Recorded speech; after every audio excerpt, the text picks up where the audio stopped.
Hello, everyone. It's Alicia, founder and executive producer of ClariT Media.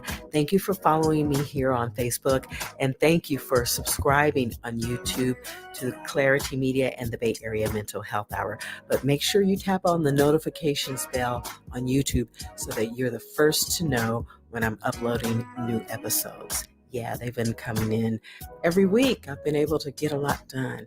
So make sure that you tap on that notifications bell on YouTube. You'll be the first to know. Thank you again so much for your support. So here is the next episode of ClariT Conversations. A record number of women elected.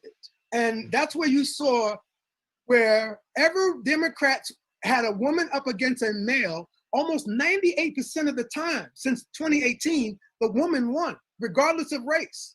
So Biden having Kamala on the ticket, I think is right because there's something going on with women as voters and women as attractive candidates that has led to what we have right now is a record number in Congress, a record number of non-white women in Congress. So Biden is smartly reading the tea leaves. There's something going on in the American electorate, and that includes white voters too, where Kamala probably fits a demographic mode that will serve well in terms of the way the country is in this change, this transition of demographic change.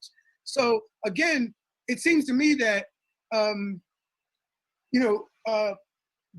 and Kamala, with her bringing so much, I think, energy in terms of just her appeal to Black women.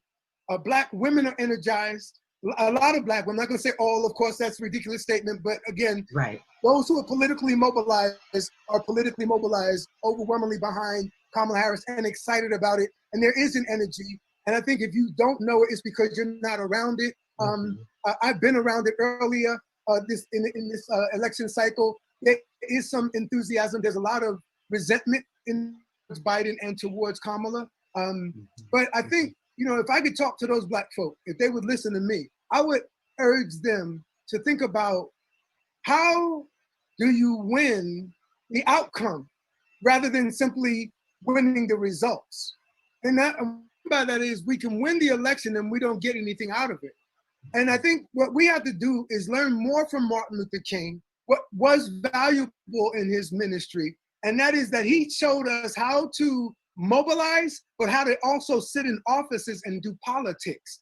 I see a lot of people who are from the ADOS movement and from the Afrocentric movement, and the white man, and we don't want to be a part of this system, etc. Why vote? Voting is a waste of time. What do we get out of it? And I always say, well, then, first of all, if you're not voting, please tell me you're doing something else that's equally as powerful. Otherwise, you ain't doing nothing but talking, right? It won't affect change, right? But secondly, who are you to be? You think you wiser than 30 million Black people? You claim you down with your people, and let's say 30 million Black people vote, and let's say 30 million Black people vote for the Democrats, but you better than them? You smarter than 30 million Black people? You wiser than your mass? You wiser than the masses of your people, but you so revolutionary and enlightened that you so far behind them? Maybe they're wiser than you. Maybe Black people need to open their eyes and recognize what has happened in America is a brilliant achievement where the Black population as a minority population has taken over a political party that used to hang them, that used to lynch them, that used to enslave them. Black people put out minstrel. Let me say this, right? Black people put minstrel out of business. We put minstrel out of business when we put blackface on. Look up a man named Burt Williams. Burt Williams was the Jay-Z of minstrel. White folk like Al Jolson had got famous for mocking us. Well, you've heard the saying, Alicia, why like a Chrysler 300 look like a Bentley until the Bentley show up, right? So they got these white folk, these little skinny, scrawny, right. and Jolson was Jewish, these little skinny, scrawny Irishmen and Jewish men trying to mock Black bodies, which are bigger, stronger, more resilient, and more muscular, and with just a whole hemispheric movement. Yeah. And all of a sudden, Black folk was like, well, these white folk making money mocking us. Step and Fetch It and others. Yeah. Bert Williams was like, well, shit, we need to just do it ourselves. So, Hello. so the Bentley showed up. Yeah. And the Bentley was black people in blackface. And when black people put on blackface, white people nobody hired white people no more. Wasn't no need for white minstrel because black people put it out of business. See, and this is something we don't get taught. We don't get taught that we put blackface out of business by putting on blackface. And we never get credit for that. But we did that. And again, his name is Bert Williams, and there was a whole bunch of them as I think they called themselves interlocutors, right? And translators and transliterators as dancers. And they did this in New York. This wasn't Alabama, Georgia, Memphis, and the Grand Ole Opry. This was in Broadway, New York City, where they blacked up. Black folk black up, put white people in blackface out of business forever. Put them out of business, ended it. And I say that to say, we don't give ourselves credit for that. And I'm saying that to say with the political party, you hear stupid people like Candace Owens, stupid people like Kanye West, right? Stupid people talking about black people on a Democratic plantation. Well, it would be a plantation if we had 10 and we wouldn't get off the Democratic plantation, as they call it. But the reality is there's only 2. So if there's only 2, it ain't no plantation. The reality is we don't have another choice. The reality is we only have 2 parties. Everybody's on the plantation then. If black folk is on the plantation, the Nazis is on the plantation. The alt-right is on the plantation. QAnon is on the plantation. Kanye's on the plantation, because there ain't but 2. So how you gonna blame the black group when there's only 2 choices for choosing one of the 2 damn choices, and then ignore the fact that one of the parties that used to dominate them hung them from trees. They decided in 1932, between 32 and 64, between the New Deal and the Great Society, to put white racism in the Democratic Party out for good, and black folk took over the Democratic Party. That's why everybody keeps saying black women are the backbone of the Democratic Party. Well, if you look at the data, black men are number 2 over white women, over Asian women, over white men. Number 1 is black women. Number 2 in terms of every other group available. And that means white women could be number 2. Asian women could be number 2. Latina women could be number 2. No, black men are number 2. Black women are number 1. Black women are number 1. Black men are number 2 in the Democratic Party. And I'm saying to us, why don't you open your eyes and see Bert Williams standing up in front of you instead of seeing the black face and mocking it? See the power of what the brother did. He put them out of business. He simply did what they did and did it better, and they were done. And now black folk have taken over a political party. They've taken it over and they dominate it now. James Clyburn, you saw what that brother did. We've never had a man like James Clyburn in Black America before at that rank of leadership in Congress. Respect James Clyburn's position. Respect that brother saw lynched bodies in South Carolina in the 1940s and 50s when he was a boy.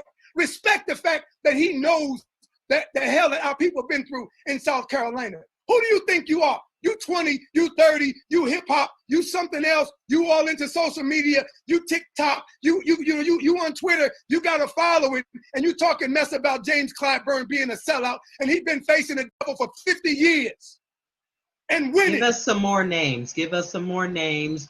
Barbara Lee is another example that comes out of the Black Power movement, that comes from C.L. Dellums, that comes out of Asa Philip Randolph and the Brotherhood of Sleeping Car Porters, right, and maids. Right here in Oakland, right here. Barbara Lee comes out of the Black Panther Party political coalition that was headed by C.L. Dellums, by C.L. Dellums. And Asa Philip Randolph is somebody he worked with closely here in California. You had people like Maxine Waters, who's been fighting on the front line for 40 years for black people out of Los Angeles. I think we should show respect for the Congressional Black Caucus, as these are our institutions. We fought to get them. We had no representation in the 1950s. We had 1 or 2 here or there after they kicked us out in the 1870s from the Reconstruction period.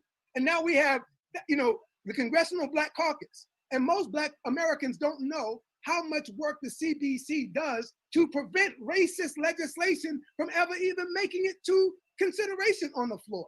They actually do a lot of work, a lot of good work, and they don't get credit And again, black folk have been so brainwashed by white people and media to see their own production as not excellent. But we get sort of trained to look down on our own greatness. Yeah. And here we are dominating the Democratic Party. Give me the name of the sister who brought the Voting Rights Act bill back to recently. Yes.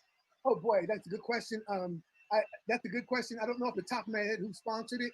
The John Lewis bill, but it was under threat. Yeah. Well, the 1965 Voting Rights Act was basically eliminated in 2013. At least the enforcement part of it. And so what the John Lewis Voting Rights Act would do would be to restore the enforcement section of 13, because the way it worked, a state from the South always had to show that it wasn't being racist from 65 on. It had to prove that if they did anything like voter registration, or let's say if they decided to do a ranked choice voting like we have in California, let's say if they decided to do that in Louisiana, Alabama, Georgia, Mississippi, they would have to get pre-clearance permission to do ranked choice voting.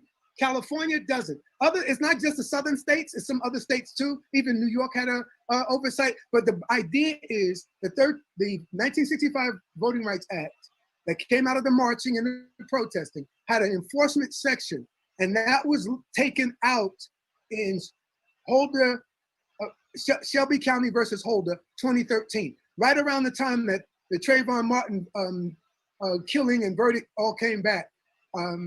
And at the same time, gay marriage equality was recognized by the court, was the same time that we had this unfortunate development.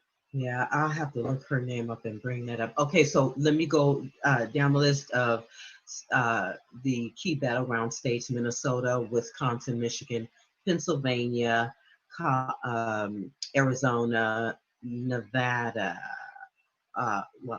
Florida, Ohio, Georgia, Pennsylvania, Michigan, North Carolina. Yeah, and right now there's been 5 million votes.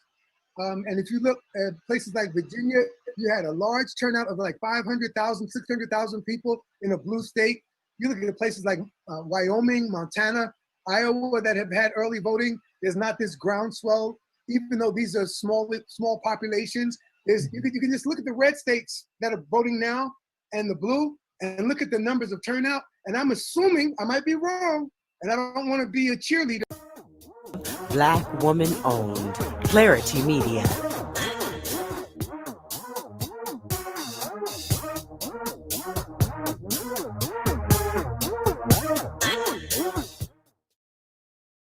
Hi there, everybody. It's Alicia Mayo, the founder and executive producer of ClariT Media. If any of you have businesses out there that you want to elevate, you really want to get some more business going for yourself, consider advertising with ClariT Media. My rates are affordable because I'm a 501c3 nonprofit media organization, all right? The rates are really affordable. Just reach out to me at aliciamayo430@gmail or give me a call at 707-430-8355. Again, my advertising rates are affordable and people are watching me. Yes, you better believe it.